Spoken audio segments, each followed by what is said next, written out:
días, ¿cómo les va? Empezamos una nueva emisión de Los Siete Locos. 3 autores hoy en el programa, 3 muy buenos autores, hoy en el programa. Con nosotros va a estar Tomás Downey, joven autor, que ya estuvo antes de la pandemia, haber sido en 2019, estuvo acá en el programa con su excelente libro de cuentos que ganó el premio de la Fundación Marilena Walsh, y ahora sacó otro libro también de relatos, de cuentos, Flores que se abren de noche. Está en España en este momento, vamos a hablar, gracias al Zoom, del que yo tanto reniego, vamos a poder hablar con él por Zoom, que está en Madrid.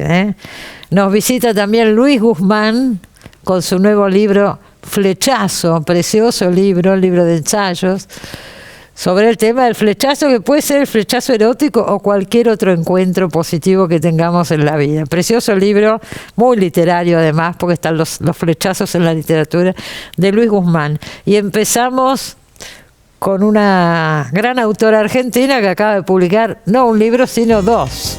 Ahí la presentamos. Luisa Valenzuela nació en Buenos Aires en 1938. Escritora, es autora entre otros títulos de Novela negra con argentinos, El mañana, Cuidado con el tigre y La máscara sarda, El profundo secreto de Perón. Recientemente publicó 2 libros, La mirada horizontal, una selección de sus mejores artículos periodísticos, y Fiscal muere, una novela basada en un hecho real. Bueno, 2 libros nuevos tiene Luisa Valenzuela. Hace rato que la veníamos invitando. ¿Estuviste de viaje, Luisa? Estuve de viaje, acabo de llegar hace unas semanas. ¿Algo de trabajo? Sí, estuve haciendo una gira de charlas y conferencias y presentaciones por España, y después unas pequeñas cosas en París y quedándome con amigos. ¿Y cómo está? ¿Hay charlas públicas? Sí, acotadas, ¿no? Sí. Con cupo, pero sí, a veces en Salamanca llené el aula magna de filología, que es un salón fantástico, ahí estaba todo abierto, con barbijo. Con barbijo. Con barbijo, no los presentadores, no yo, pero la gente, el público sí. Y después en la librería de Salamanca también muy abierto, pero en Madrid también estaban más cautelosos. Estuve en Alicante, también fue muy lindo, fue lugares espléndidos, con gente maravillosa, así que me encontré con nuevos críticos. Bueno, vos estás acostumbrada a viajar mucho y lo tenés que haber extrañado. Lo extrañaba, pero me resultó raro, no fui tan feliz. No, claro. No. Porque tenés la sensación de que hay esta amenaza y la gente está medio inquieta, ¿no? Seguro. Y estaba invitada a Viena, que cerró. Viena cerró. Cerró.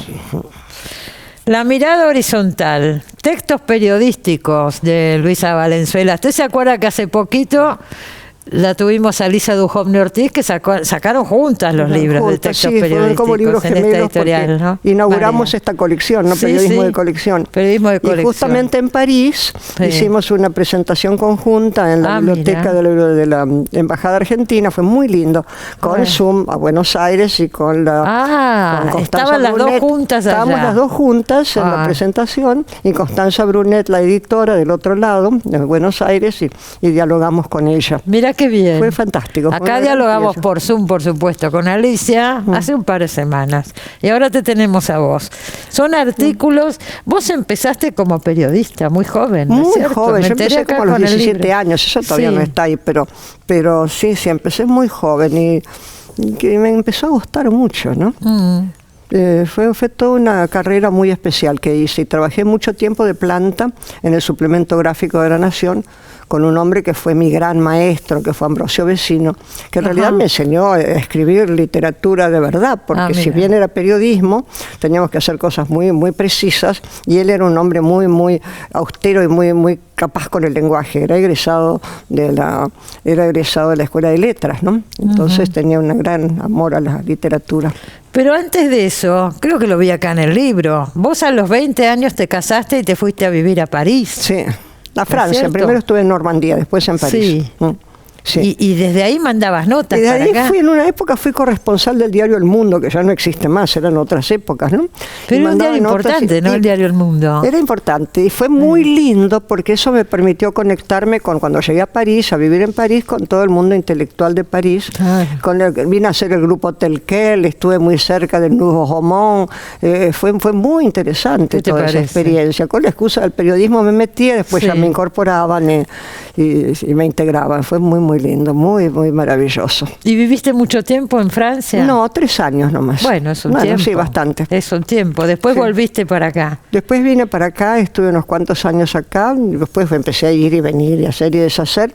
Y después del 79 al 89 viví en New York. Claro. Esa fue mi gran experiencia de vida afuera, ¿no? Pero hasta ese momento trabajaste también en periodismo bastante acá. Y aún hoy, de vez en cuando mando una columna a algún lado, ¿no? No, bueno, pero en esa época, por lo que yo leí, con mucha más... Sí, no, ese libro es una cuarta parte de todo lo que he publicado a lo largo de mi vida, que es larga, por cierto, de mi vida periodística. Bueno, la primera parte son todas entrevistas, después los viajes, los famosos viajes de Luisa, que vos decís que es lo que más te interesó de todo, ¿no? Yo creo que sí, porque mi curiosidad y mi ansiedad de lo diferente es lo que me atrae en ese mundo, ¿no? Sobre todo los mundos no tan conocidos, ¿no? Los lugares como Papúa Nueva Guinea y eso me resultan tan estimulantes. Sí. Y la historia de las máscaras, ¿no? Como colecciono máscaras también eso me lleva a recorrer zonas inesperadas y festivales inesperados, sobre todo ceremonias, ¿no? Vos te fuiste en el 79 de acá. Y antes de eso trabajaste en la revista Gente, también lo vi, con Chiche Hellblum. Sí, y trabajé en Crisis. Sí, bueno. Antes de eso trabajé en Crisis. Con Galeano. Con Galeano y con Aníbal Ford. Que dos mundos muy distintos, muy Crisis y la revista Gente, fui redactora estrella de Gente. Y te mandaban así a hacer las superproducciones. Me mandaban a hacer fútbol, campeonatos de fútbol una vez, matches de box. Claro. Era muy extraño, yo no tenía idea de nada y sacaba unos artículos bastante inesperados, por cierto. Y bueno, eso seguramente era lo que les gustaba. Esa era la gracia de Chiche, ¿no? Que quería que fuera como escritora, no como periodista. Bueno, yo me acuerdo un famoso artículo, la mandó a Silvina Bullrich a Europa a hacer no sé qué, también un match de box o algo por estilo, ¿no? Claro. Y quería, ¿qué sabía Silvina Bullrich cosas inesperadas, de box? Nada, pero era eso lo que se buscaba, ¿no? Sí. Ahora, digo, vos te vas acá, en plena dictadura, y te vas... ¿Vos tuviste en La Opinión también? Porque el otro día contaba Alicia toda esa época. La Opinión colaboré, ya no estuve adentro. Colaboré bastante con La Opinión, no estuve en La Opinión. Era la época, estaba en crisis antes, en la crisis. Sí, seguro. Así que más escribí Aquí pasan cosas raras, que se publicó en la dictadura, y después escribí Cambio de armas, ¿no? Ahí ya me fui porque ya no lo podía ni mostrar, lo que estaba escribiendo del tema de la dictadura, como literatura, porque ahí ya me movía la literatura. Claro. Ya el periodismo estaba como cancelado ahí para mí, ¿no? Sí. Ahí te empezaste a dedicar no podías decir lo que querías, ¿no? Bueno, también, obvio. Bueno, no había en ese momento... Sí, no había posibilidad. Cuando cerraron Crisis y todo, nos acabó eso. ¿Y cuando volvés acá, 10 años viviste en Nueva York? Sí, volví en el 89. Ajá. Y volví pensando que iba a tener un año de Alfonsín a principios del 89 y más o menos tranquila, y después, bueno... Claro, porque ya estaba terminando el gobierno de Alfonsín. Y me agarró toda la hiperinflación, todo el horror, todo ese mundo, y escribí una pequeña novela que se llama Realidad Nacional desde la cama. ¿Cómo no? Me acuerdo. ¿Te acuerdas? Sí. ¿Y ya te quedaste acá? Bueno, quedarme era una manera de decir. Sí, me quedé acá, me instalé acá, pero viajé mucho, ¿no? Casi 3-4 viajes por año he hecho todos los años.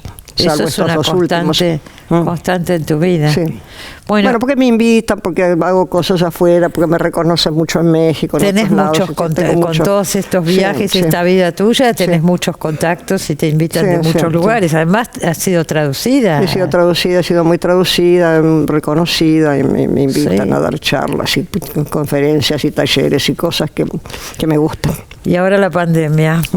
Bueno, paralelamente recibo otro libro. Eso me tiene muy entusiasmada. Te tiene entusiasmada, porque es un policial, vamos a decir que es un policial. Toma un hecho real como es la muerte de Nisman, Pero hace una novela, Luisa, hay una historia, otra historia, hay un comisario retirado, que es un personaje bastante especial, porque es un romántico. Sí, es un romántico, sí, yo no sé dónde salió, nació solo, pero lo interesante de este comisario Masachesi, ex comisario, es que sí, es un tipo que quería ser escritor, que quería estar en letras. Claro, él y quería leía ser novelas escritor de misterio de y todo. De golpe el padre lo quiere mandar, le da una pataleta y lo quiere mandar al colegio militar. Entonces decide que, bueno, por lo menos la academia de policía zafa y puede ser detective. Y influenciado un poco por Montalbano y eso. Claro, sí, admirador de Montalbano. Pero lo maravilloso de Masachesi, yo lo adoro, porque nació en un cuento, en un breve cuento que se llama La Mancha Roja, que quedó incorporado al libro, como un caso que él resuelve. Claro. Pero ya se ríen de él, porque lo tildan de fantasioso. Sí. Porque cuando resuelve aquel caso que no va a estar mencionado como tal, el del fiscal, sí. La novela se habla de un fiscal, no quiere saber nada. La fuerza no quiere saber nada de esa respuesta de él, porque va contra todos los que pretenden ellos imponer y lo jubilan. Realmente es otra deducción. Pero esa cosa que a mí me parece fantástica, te confieso, la dibujo Masachesi. Primero nació el personaje en ese cuento. Y después un buen día me tira toda esta solución, con todo ese tejemaneje de intrigas y cosas y cómo va pasando y cómo lo llevan al muere, al fiscal, solo y su alma, porque no hay nadie en ese departamento. Bueno, pero todo eso es una invención, es una novela, ¿no? Es una novela, pero ahí te digo que está lleno de elementos de la realidad y es una de las posibilidades. Sí, sí. Es una de las posibilidades de aquello que queda un poco confuso. Confuso. Pero además, como Masachesi no quería que yo lo cuente de golpe, no me dejó hacer un policial hecho y derecho y que todo el mundo diga, oh, qué deducción interesantísima, que es lo que yo quisiera. Sino que tuve que contar toda su vida, su historia de amor y todo eso. Él vuelve, eso puedo contar, él lo jubilan a raíz de este caso.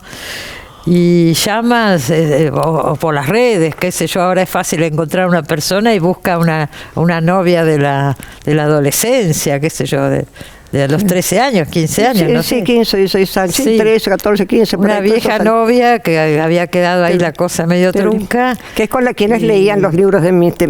Y leían las novelas, porque el padre de ella tenía una librería y sacaban los libros de la librería. En secreto, y después los leían los de Agatha Christie.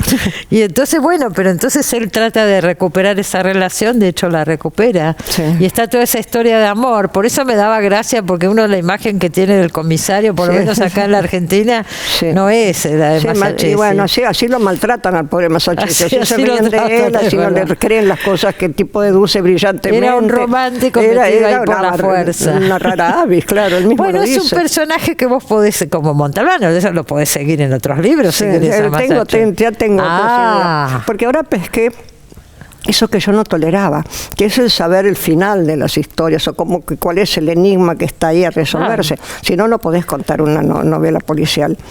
Pero como yo necesito la sorpresa, después la sorpresa es lo otro, es todo lo que va a envolver ese enigma. Así que ya tengo otro pequeño enigma que lo resuelve. Claro. Pero tengo que armar todo. Y bueno, pues está bien, pero se sigue. Pero hay otro personaje acá que a mí me intriga mucho, que es esta novia que él recupera. Porque toda la parte central del libro, la parte del medio, digamos, a eso me refiero con central, es un escrito de ella. Eso lo escribió ella, es la novela de Teldi. La novela de Teldi. Eso fue, a mí me resultó muy interesante. La novela de Masachesi, por decirlo así, toda la deducción de Masachesi, claro, sobre el caso del fiscal, que me cayó así como entera, fue el 12 de junio de este año. Ajá. Este libro ya está acá publicado hace un par de meses, un mes y pico. Entonces, te estaba escribiendo esto. Y él no podía hablar, él no podía largarse. Y de golpe, algo que yo había estado escribiendo antes, eso era una búsqueda literaria, porque quería saber si hay posibilidad, y la estaba logrando, de escribir una novela sin tener idea de nada, que haya el menor indicio de nada, sacándolo de la nada. Empecé a sacarlo y a discutir con el tema, porque no era fácil, que aparece, y se lo regalé a Teldi. Teldi me conmovió. Y por entonces, eso le diste tanto espacio, porque claro, un lugar central. Pero eso hace que él se libere, que él entienda que por ese camino también se pueden contar las cosas. Exactamente. Y así es. Entonces logra decirlo, porque él estaba totalmente traumatizado. Todo eso me lo dicta Masachesi, ¿no? Estaba totalmente traumatizado porque se habían reído, se habían burlado de él, no lo habían creído y lo sacan de la fuerza, ¿no? Y además eso, era un tipo joven y ya deja de trabajar y bueno, y todo esto que ya saben. Pero seguramente va a haber una parte 2 de Masachesi. Pero no quiero que lo contraten de nuevo, no, eso no, que no vuelva a la policía. No es necesario. Puede investigar por afuera también, claro, ¿no? Como investigador privado, qué sé yo. Hay tantos en la literatura. Ya se verá. Algo, claro. Veremos qué decide. Te lo dirá Masachesi. Es alguien con mucha voluntad propia. Luisa, me alegro de tenerte por acá ya. Gracias. Fin de año, cerrando el año. Cristina, maravilloso estar de nuevo con ustedes. Pero me alegro mucho. Divino. ¿Cuánto hace que no nos vemos? Desde que empezó todo esto. Claro, empezó todo esto. Desde que empezó todo esto. Bueno, qué suerte que se va abriendo un poco. Estamos recuperando algunas cosas. Y publicando libros y celebrando. Ayer tuve la celebración de estos dos y tengo un minuto más para contarte. Porque fue maravilloso. Tuve un panel de lujo extraordinario que era Cristiana Alarcón, Julián Gorodischer y Jorge Elbaum. Y yo pensé que Elbaum se iba a dedicar a la novela porque es su caso, el caso Nisman, él lo ha trabajado muy a fondo. Tiene un libro extraordinario, ¿no?, sobre los usos políticos de la muerte de Nisman. Y Cristian iba a ser una cosa intermedia y Julián iba a ser el periodismo. Y de golpe se mezcló todo y yo empecé a entender algo que no, yo creía que para mí eran dos vetas completamente separadas. La mirada horizontal, que es como se titula el libro del periodismo, y la mirada vertical de la literatura que cala a fondo, ¿no? Que no toma la horizontal es el periodismo. Y ahí me tiraron la mirada oblicua y cómo se unen las cosas y cómo quizá yo entendí cosas de las cosas que dijeron ellos independientemente, muy distintas, pero muy brillantes todas, maravillosas, cómo es la misma antena quizá, ¿no? Lo que uno capta sutil que está en el aire, que no se ve, que no se registra, y sin embargo, aún en el periodismo, cuando entras en las entrevistas a fondo, ¿no?, y vas captando sutilezas, y la literatura que es oler, ¿no? Y entonces le sorprendía que yo trabaje en ficción las cosas de la actualidad. Claro. Estoy ahí, la cuento. Pero yo creo que ahora entendí que puede haber sido la función periodística quizá, que me llevó a captar la actualidad, pero poder transformarla. Y decir, la verdad es de otro lugar, porque yo creo en la verdad de la ficción. Yo creo profundamente en la verdad de la ficción. Y cada vez más, te voy a decir. Cada vez más, porque si no el periodismo, esa es la mala ficción, es la ficción impuesta, ¿no? Lo tremendo de eso no es querer poner tu idea y tu voluntad y mentir y hacer. Hay una enorme sinceridad en la ficción, porque la ficción te lleva, como Masachesi me llevó, y tenés que respetar eso, ¿no? Absolutamente. Sí. Absolutamente. Es una verdad profunda. Bueno, acuérdese entonces, Luisa Valenzuela, La mirada horizontal, los textos periodísticos, y Fiscal muere. La mirada vertical, decimos, oblicua. Y oblicua. Y oblicua, ¿eh? Una novela basada en un caso real. Gracias por haber venido. Gracias, muchísimas gracias, Cristina, por invitarme. Me encanta que sea el programa del año, así que lo felicito. No lo es todavía, pero estamos cerca. No lo es. Uno de los últimos. Bueno, el anteúltimo. De todos modos, entonces igual felicitamos, porque estamos ahí, ¿no? Ya se viene el fin de año y la fiesta. Pongamos buenas ondas, sí. Nos hace con el cuidado del planeta. Y con el cuidado del planeta. Cuidemos el planeta, sí. Gracias. Nos vamos al corte y enseguida volvemos. Luis Guzmán en el próximo bloque.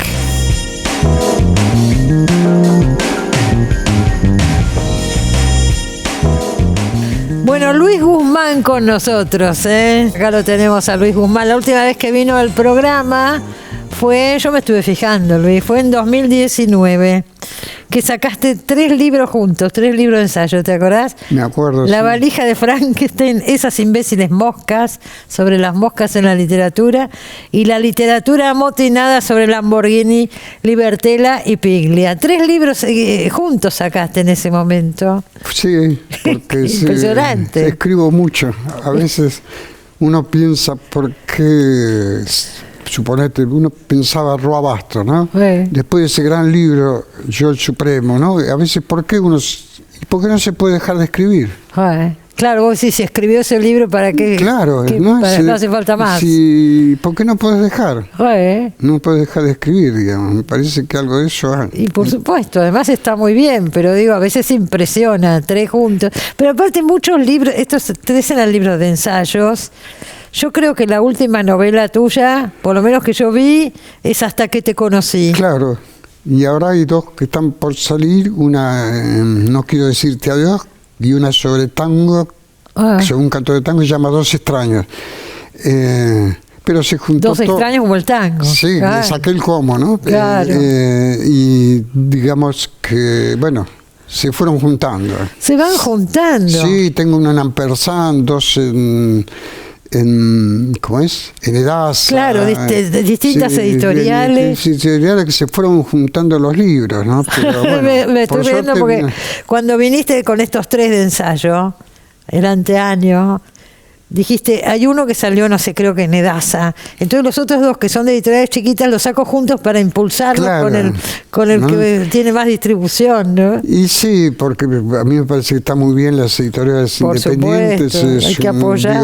Me parece que los chicos de Godot, digamos, lo permitan. Bueno, ellos se editan y Malunian trabajaron un montón para eso, y la Feria Libro Independiente estuvo muy bien. Bárbara, ¿estuviste ahí? Sí, no estuve, pero digo, estuve cuando le inauguraron, di la primera charla, y realmente han hecho un trabajo que Este año parece... yo estuve, fue impresionante la cantidad de gente, se hizo ahí en la Biblioteca Parque de la Estación, esa biblioteca de la Ciudad Nueva que es lindísima. Habían cortado la calle, estaban todas las casetas en la calle, realmente lleno de gente, pero lleno, colas de gente para poder entrar. Pero es buenísimo, y yo le contaba que en los 70, cuando yo no podía sacar el frasquito, digamos, hasta que Ricardo Piglia hizo el prólogo y todo eso, le decía que en ese momento no había editoriales independientes, digamos. Claro que no. Bueno, fue un fenómeno que empezó con la crisis de 2001. Ahí arrancó y bueno, y no paró, ¿no? No, y me parece que está realmente bien. Pero digamos, muy bien, ¿no? Para poder... Pero vos estás en todas las editoriales. Ahora el Flechazo se llama. Flechazo salió con una editorial muy grande, en uno de los 2 grupos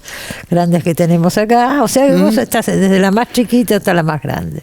Siempre, la mayoría de las veces, digamos, edito con gente que me hago amiga, digamos, por en este caso Mercedes Guiralde, digamos. Es una gran editora. Sí, y digamos, me gusta trabajar así, o Fernando Fañán en Edasa. Y son muy buenos editores. Digo, la distinta gente que me he ido cruzando, desde Luis Chitaroni y Enrique Pezzoni en Sudamericana, digamos, y Juan Martín en Alfaguara.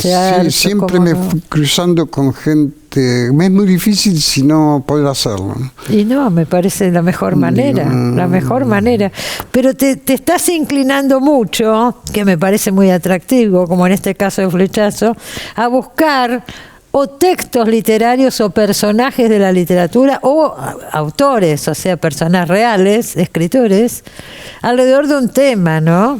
Sí, y cambiando el estilo más, entre comillas, teórico o ensayístico de otros libros como La ficción calculada o Epitafios, donde la crítica te manda, digamos. Acá recuperé la escritura, sin duda. Una cosa muy, para mi gusto, poética, que también tiene que ver con los textos que uno va leyendo. Hay una frase ahí que digo, y esta la escribí yo, un dolor laico. Digo, ¿y cómo se me ocurrió eso? Qué bueno, pero era por los textos que estaba leyendo y los textos que me acompañaban, ¿no es cierto? Claro.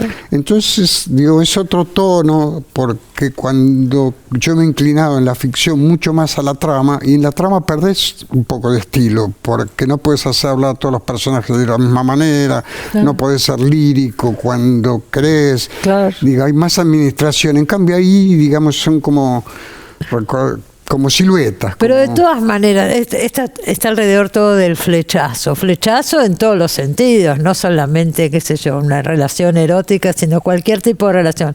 Un encuentro entre 2 personas o un desencuentro, porque hay partes de desencuentro, despedida, o sea, el choque emocional con el otro, cuando se da. Dijiste bien claro, digamos, me parece que yo me sorprendí, digamos, cuando lo escribí, digamos, no como 2 o 3 frases, una de Vallejo, que es muy buena, ¿no? Jamás lo cerca arremetió tan lejos. Ajá. Digo, qué contradicción. Claro, ¿no jamás lo cerca arremetió comparada con la de Borges, que cuando está perdiendo la visión, cita a Goethe y dice, todos los todo lo cercano se aleja, digamos, ¿no? Está acá en el libro. Está en el libro, sí. Y después lo genial de... En Despedidas está. Está en Despedidas. Es la despedida de Borges de la vista. Se despidió ¿no? Sí, de la visión. De una manera maravillosa, porque dice una frase que solo él la puede decir. Dice algo así como que la ceguera fue piadosamente gradual. Acá está, la revelación fue piadosamente gradual. ¿Cómo se le puede ocurrir? No hubo un instante inexorable en el tiempo, un eclipse brusco. ¿Cómo se le ocurre que piadosamente gradual? Y bueno, se le ocurrían... Es una maravilla. Eso es lo que yo te decía, de cierto contagio, ¿no? Que uno lo va como, no sé, contagiando, digamos, ¿no es cierto? Ese Borges se llama Todo lo cercano se aleja. Claro.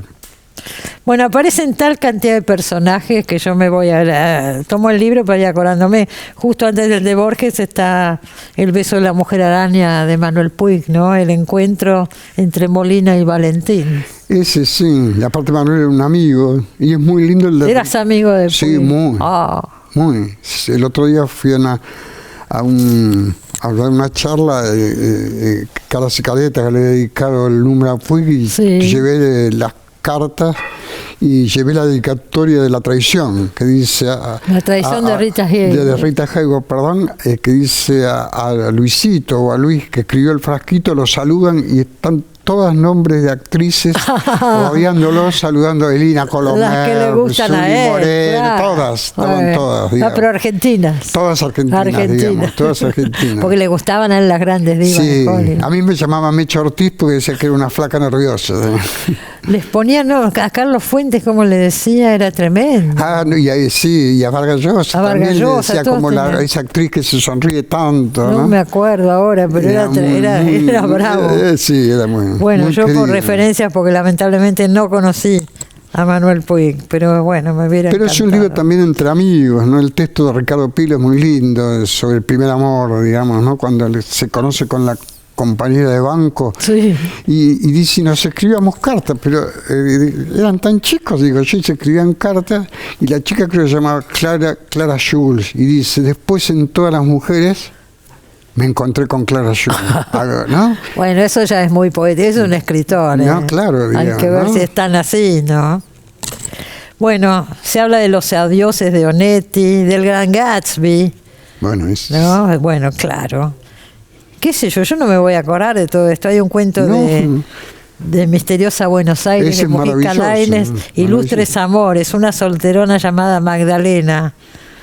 Porque que de pronto se larga a llorar por la muerte de un hombre y todo el mundo queda... Y ve pasar el sepelio, el virrey, y llora, y todo el mundo piensa que tuvo una historia, pero claro, una solterona. ¿Quién sabe si la tuvo o no y qué importancia tiene? Pero fíjate cómo creó suspenso, una maestra el cuento, el Misterioso Buenos Aires es uno de los grandes libros de literatura, digamos. Sí, sin duda. Hoy se recuerda poco a Mujica Lainez. Bueno, sí, bueno, y también el texto sobre Segundo Sombra, también. Sobre Guiraldes, que también se recuerda poco. Yo cuento ahí que Guiraldes en París vivió en una casa, ¿sí? Departamentos, ¿sí? Cuando él muere van todos en París, digamos, desde Milló a quien se te ocurra, al velorio. Cuando vuelve acá lo entierran a 10 metros después, lo entierran a un Segundo Sombra y a él, al personaje. ¿Y sabes dónde vivió? Vivió en una casa en París que 5 años después vivió Joyce. No me digas. Y Paul Morán. Entonces, digamos, si hubiera sido cualquier escritor más moderno, digamos, te imaginas, ¿no? Vivió Joyce en ¿Pero qué te parece? ¿no? Entonces, en el texto que está sobre de Neudeva, sobre Guiraldes, dice, cuenta esa historia, ¿no? Joyce vivió, sé que en un momento, en una especie de epifanía y metempsicosis, vivieron los dos en el mismo edificio, ¿no? En el mismo edificio. Ahora yo me pregunto, ¿no? La cantidad de historias que hay acá es impresionante. Estoy acá, me quedé con la de Dostoyevsky, que también es muy linda. Porque ahí es cierto, no es un personaje, es realmente Dostoyevsky. Claro, porque... Yo salto de una cosa a la otra, pero ya se va a entender, ¿sí? Sí, perdón, somos así, ¿no? Y porque tenemos el libro acá y somos así. No, hay un texto que para mí es muy lindo, que se llama El fantasma de Roland Barthes, porque la primera vez que fui a París tenía una amiga y me dice a quién quería conocer. Eso está en la otra parte que se llama encuentro, claro, ¿no? Encuentro. Eso no sé si es un encuentro ¿no? o en desencuentro. Claro, es un desencuentro. Un desencuentro, claro. ¿No? Entonces me preguntó a quién quería conocer, digamos, y a Lacan o a Barthes le dije, ¿no? Y lo pude conocer a Octave Manoni, que fuimos a un café ahí en Café de Fleur y hablamos de Cuerpo Velado, por eso me acordé. Pues la novela de Cuerpo Velado. Que hablábamos. Sí, antes de empezar estuvimos hablando. Perdón, y si no pierde la espontaneidad en la literatura. Ahí está. Y entonces, viste, se canceló a último momento la charla con Barthes, pues se le había muerto la madre, ¿no? Entonces, con mi pareja en ese momento íbamos caminando por París y de pronto digo, mirá, ese es Roland Barthes. Entonces lo empezamos a seguir, ¿no? Y yo puedo leer francés, pero hablar cero. Entonces digo, preguntale. Me dice, no, preguntale. Entonces lo paramos y le digo, ¿usted es Roland Barthes? Y entonces el señor dice, no soy Roland Barthes. Y yo me quedo y camino unos pasos, vuelvo y dice, pero no es la primera vez que me confunden. Ajá.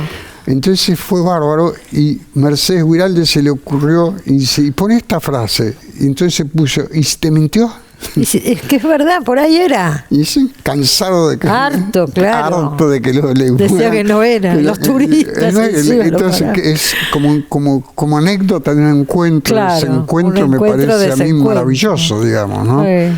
Y el libro me parece que con la frase de Borges, la de Vallejo y lo de Conrad en El corazón de las tinieblas, cuando Marlowe lo busca por toda África, digamos, a Kur, cuando lo encuentra, lo enfoca con el largavista y cuando lo enfoca lo invierte, o sea, lo aleja. Lo aleja. Entonces, para mí esa es la mejor metáfora del libro, todos los cercanos se alejan, todo, ¿no? Digo, que realmente para mí me fui sorprendiendo. Y está el de Cortázar, el de Olivera con la maga, en Rayuela. Es el que empieza el libro, sí, digamos, ¿no? Claro. Empieza el libro porque realmente... Esos dos personajes que se encontraban inexorablemente. Se perdían y jugaban a las escondidas, digamos, claro, ¿no es cierto? Por París. Digo, ¿no? Digamos, y bueno, y ahí en Montparnasse, donde está Cortázar, es muy impresionante porque hay una rayuela en la lápida. Y siempre va la gente y pone como si... Hay de todo, yo fui ahí. ¿Viste? También, como si siempre estuviera jugando a la rayuela, digamos. Siempre hay un montón de cosas ahí, ¿no? Entonces, la cuestión, digamos, es un libro...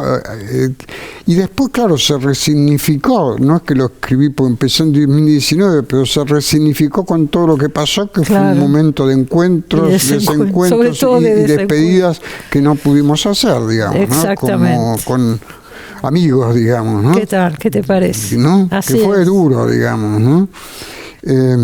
Fue durísimo y entonces, pero digo, no quiero que de ninguna manera quede adscrito a eso porque sería, pero también posteriormente, a posteriori, como diría Borges, Kafka y sus precursores, retroactivamente se podría, digamos, pensar de esa manera, pero la idea fue eso.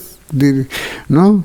Hay una frase de un libro muy lindo de Mi Ángel tiene alas negras, de Chais, no el de la señorita Blandis, que editó Luisito Chittaroni en La bestia equilátera, que dice: tu amor estaba ahí donde era fácil de encontrar y fácil de perder. Y todo el tiempo, y en el libro de Marcel Chau, en el cuento de Marcel Chau sobre Monel, dice: cada vez que me encuentres me perderás. Sí, claro.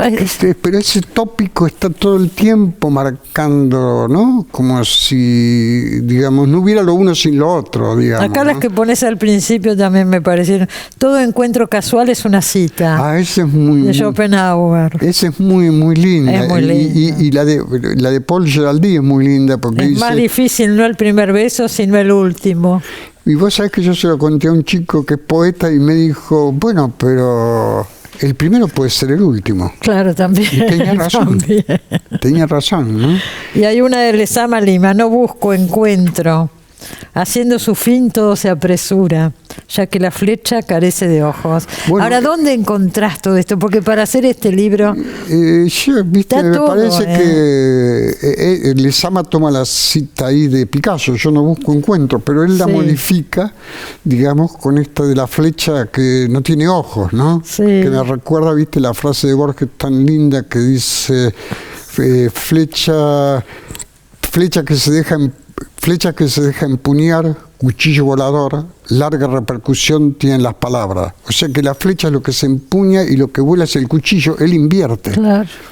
Y es muy lindo, ¿sabes qué? Perdón, que el encuentro de Marina Tiastiva con Rilke. Ajá. Porque los presenta Pasternak y se empiezan a escribir entre ellos. Rilke con Marina, y tienen como un romance. Y dice, bueno, nunca nos encontraremos, o quizás, dice, nos encontraremos en un sueño ajeno. Quizás alguien nos sueñe juntos. Ajá. Pero que está ahí, está como... Precioso. ¿No? Bueno, está lleno el libro. Pero lleno. En ese sentido decía la contaminación, que eso, ¿cómo se le puede ocurrir que ellos se pueden encontrar en un sueño ajeno? Y es verdad. Dice, ¿por qué no? ¿Por qué no podría alguien soñar que dos se juntan que no se juntaron nunca? ¿No es cierto? En ese sentido me parece que está como... Tiene tantas perlas el libro pero está lleno. Es precioso el libro. Lo recomendamos. Flechazo se llama. Encuentros, desencuentros y despedidas. Precioso el libro. Es inagotable la cantidad de anécdotas que hay acá. Impresionante. Sí, muy linda. Gran trabajo, Luis. Bueno, pero ahora me quedo esperando estas novelas. ¿Cómo era la de Nombre Tanguero? La de tango se llama Dos extraños. Dos extraños. Sí. Bueno, el año que viene la tenemos. La tendremos, ¿no es cierto? Me alegro mucho de verte. Sí, es una alegría, ¿no? Sí. Es una alegría poder, ¿no? Tanto tiempo, ¿no? Tanto. Esperemos poder sostenerla, ¿no? Esperemos. Se ha hecho bastante como para que, digamos, viendo el resto... Estamos muy bien. Pero maravilloso, digamos, ¿no? Gracias por haber venido. Gracias a vos y gracias a todos por... Bueno, muchas gracias. Nos vamos al corte, enseguida volvemos.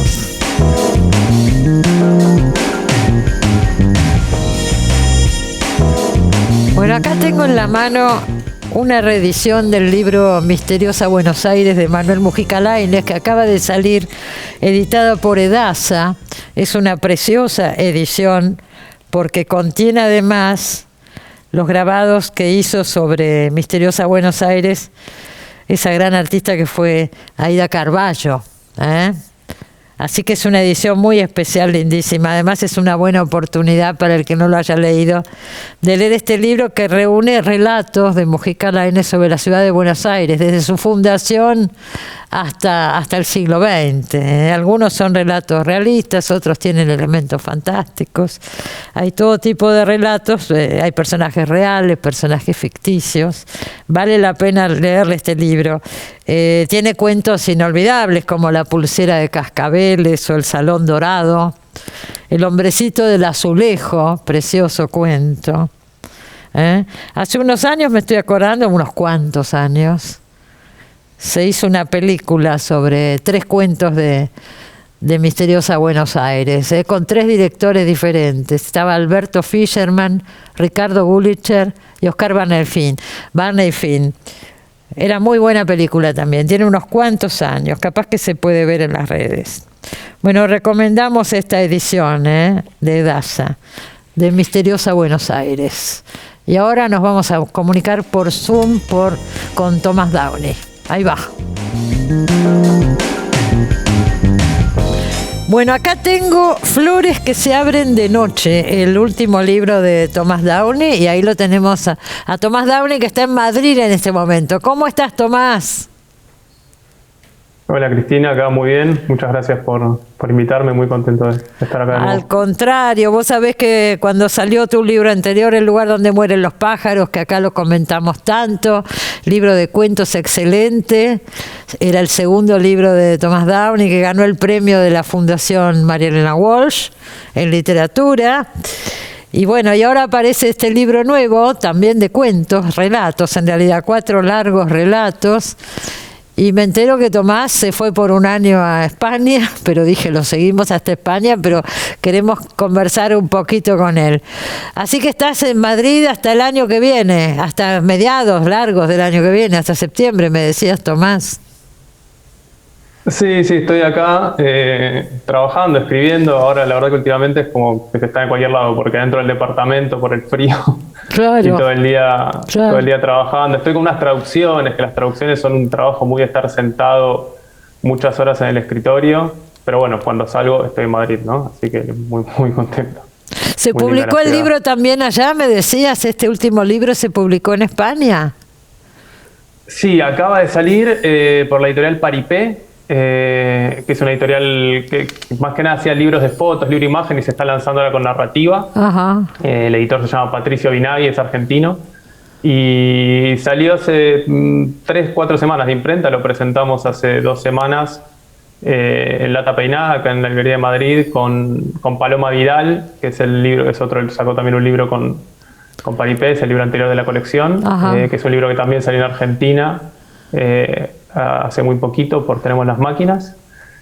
Así que sí, viendo cómo le va. Es la primera publicación que tengo afuera de Argentina, viendo cómo le va. Bueno, es una experiencia buena y podés hacer muchos contactos y demás, ¿no es cierto?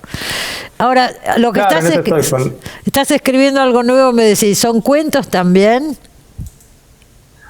En este momento estoy con unas traducciones. Sí. En la que estoy en este momento son unas traducciones de Kelly Link para la editorial Evaristo, que es una de mis autoras favoritas, es una autora norteamericana, que escribe cuento largo. De hecho, es una de mis referentes, siempre la nombro cuando me preguntan. Y en este libro en particular, un poco por el imaginario y también por la extensión. Kelly Link trabaja cuentos de 30, 40 páginas, que es un formato que se trabaja mucho allá. Sí. En general, en lo anglosajón siempre nombro a Kelly Link y Robert Aickman como otra referencia, que también es un autor de relato largo, ¿no? Me interesa mucho. Puedo nombrar también a Alice Munro, por ejemplo, pero Kelly Link y Aickman trabajan género, entonces me interesan más por ese lado. Te interesa. Así que nada, me fui por las ramas. Estoy con las traducciones y sí, estoy con proyectos míos, también proyectos de cine, de algunos guiones. Para eso me sirve un poco estar acá. Seguro. Y una novela, pero bueno. Una novela, sería tu primera novela, Tomás. Sí, pero bueno, pero hay que contar cuando esté un poco más avanzado. Por ahora es un proyecto. Bueno, está muy bien. Recién hablabas de los guiones. Vos estudiaste guión, en realidad, ¿no es cierto? Estudiaste en el ENERC. Yo soy guionista. La Escuela de Cine del Instituto de Cinematografía, y sos guionista. Y ya lo hemos hablado, pero se ve mucho tu trabajo en el cine en la manera en que narrás, pienso, que es bastante cinematográfica en tus cuentos, ¿no? En el libro anterior y también en este, me parece. También, sí, totalmente. Sí, también hablabas de tus influencias, y yo me acuerdo la otra vez que viniste acá, decías que en los argentinos te influía mucho, por ejemplo, Mariana Enríquez o los primeros cuentos de Samantha Schweblin. Esa cosa de introducir elementos, ¿cómo podríamos llamarlo? Inesperados, inquietantes. ¿No es cierto? Acá pasa en Flores que se abren de noche. Sí, por ejemplo, yo leía el primer relato, son todos de 40 páginas más o menos, ¿no? Yo leía el primero y realmente no tiene nada que ver el mundo del primero con el mundo del segundo, por empezar por algo, ¿no es cierto? Son mundos completamente diferentes. Pero en los dos, de una manera también muy diferente, pero entra este mundo inquietante o elementos extraños que entran dentro de vidas cotidianas aparentemente. Algo por el estilo podríamos decir. ¿Estás de acuerdo? Sí, totalmente. Me parece que lo que me interesa en general es esto que decías de estos elementos extraños que entran, ¿no? Yo los pienso como si fuese una cuña, ¿no? en la realidad de alguna manera, algo que viene a perturbar la normalidad o lo que tenemos por dado, y en ese movimiento nos permite repensar, repreguntar sobre eso, sobre la realidad, sobre sus bases, sobre lo que generalmente damos por sentado. Generalmente trabajo, en mis otros libros he trabajado con elementos, con distintos elementos en ese sentido, por ir más por el lado del fantástico, no sé, desde un fantasma hasta una paradoja temporal, por ejemplo. Sí. En este libro se concentra más en cosas que tienen que ver con el imaginario de la ciencia ficción, con posibles futuros. Y lo que o sea, el primer cuento, como bien decís, es el más diferente quizás a los otros tres, pero porque... Y el más tremendo por ahí, y el más tremendo, mundo, Tomás, y el más tremendo, ¿no? Puede ser. Sí. Mi idea es entrar a ese mundo, a esos mundos desde afuera, de alguna manera. Sí, el que da título al libro. Sí. De alguna manera ingreso a esos mundos desde afuera, digamos. En ese cuento también existe el futuro, y el futuro también de alguna manera interviene, pero desde otro lugar. Ellos tienen una vida agreste en la que el futuro son estos como chiches de colores, de alguna manera, estas luces, sí, que son muy relevantes, pero que de alguna manera siempre terminan teniendo un peso. Entonces, sí, básicamente se trata de plantar una realidad. De hecho, en cada cuento trato de construir un mundo.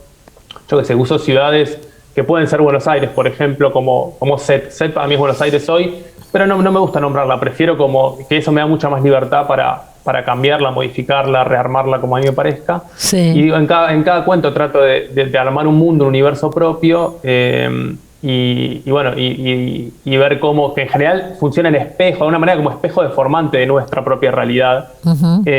Introducir estos elementos que son los que empiezan a hacer saltar las preguntas de alguna manera, ¿no? Bueno, ¿y esto que damos por cierto? Que la muerte, por ejemplo, en el cuento de la paciencia. Sí. Bueno, la muerte es la única certeza que tenemos, que nos vamos a morir. Y si quitamos esa certeza, ¿qué pasa? No me interesaba tanto eso, sino cómo se empieza a relacionar la gente, qué le pasa, cómo impacta eso. Si uno tiene la posibilidad de revivir un hijo, aunque ya sabemos, ¿no? Porque hay mucha narrativa al respecto, cementerio de animales y demás lejos, ya sabemos que está mal, que no va a funcionar. Pero una madre que se le muere un hijo, ¿puede no reanimarlo si tiene la posibilidad? Sería como matarlo de nuevo. Y esa encrucijada, por ejemplo, es la que me interesaba en ese cuento. Y así, digamos, en cada cuento tiene su... En este set que yo hablaba recién, que aparecen estos extraños, no sé ni cómo llamar, los bichos no sé qué son, seres extrafalarios muy raros. Extraterrestres, sí. Extraterrestres que aparecen y se meten dentro de una relación, digamos, porque lo que se está contando es el final, o no final, después se verá, de una relación de pareja. Y en el medio aparecen estos extraños extraterrestres que se meten en la vida, en la casa. Lo que me interesa siempre es lo íntimo, ¿no? El conflicto ahí doméstico, sí, la relación de ellos y, digamos, el set, que son unas criaturas extraterrestres. Digamos que el set podría haber sido un gato que adoptan, una mascota. Claro. Pero me parece que este enrarecimiento complica aún más la trama y hace jugar también otros factores que de vuelta, que hacen saltar todas estas preguntas que están siempre ahí como un poco enterradas y que un poco funcionan como catalizadores de ciertas situaciones. Pero sí, básicamente en ese cuento lo que me interesa es la historia de ellos. Y el set, obviamente que influye, pero funciona también, eso me interesaba de este bicho, el set, que no tiene cara, es como una hoja en blanco, ¿no? Cada uno le puede claro, cargar o aportar o interpretar como le parezca, digamos. De hecho, ellos, la pareja representan esos dos extremos, uno lo ama al bicho y el otro lo detesta, porque a algunos les parece adorable y a otros les parece completamente desagradable. Y me interesaba como ese signo vacío en el que cada personaje pudiese como poner lo que le parecía. Y un poco funciona de vuelta, como espejo de los personajes, digamos, cada uno pone ahí lo que le está pasando de alguna manera. Excelentes cuentos, como siempre, Tomás. Recomendamos, por supuesto, Flores que se abren de noche. Y bueno, que todo siga bien en España y ya te tendremos por acá en algún momento. Esperemos. ¿Cómo están pasando? Será ahí en vivo. Será acá en vivo, ojalá que sí. Ahora yo digo, ¿cómo estás pasando? ¿Cómo está en este momento Madrid con respecto a las restricciones y demás? Mira, restricciones no hay en este momento, casi nada. Barbijo se usa siempre, en la calle no es obligatorio, pero en general la gente lo usa. Pero no hay restricciones, se está ya comentando. En general viene de Inglaterra, Alemania, que están más complicados, sí, pero se están ya comentando restricciones que se van a ir imponiendo en el invierno. En toda Europa en general, sí, más que nada durante el invierno. Pero hoy por hoy, nada, uno sale a la calle y todo está lleno de gente, no hay, y acá todavía no hay home office, ni cerraron las escuelas, ni nada de eso. Ajá. Pero va a llegar, por lo que se escucha, va a llegar. Va a llegar otra vez. Algún tipo de restricción. Bueno, me alegro de verte, Tomás. Me alegro de verte, aunque sea así de lejos, pero me alegro de todas maneras. Felicitaciones por tu nuevo libro. Muchas gracias por invitarme igual. Chao, hasta pronto. Gracias por invitarme. Chao, Cristina. Chao. Bueno, se terminó el programa. Nos vemos como siempre el sábado que viene en Los Siete Locos. Buena semana para todos. Chao.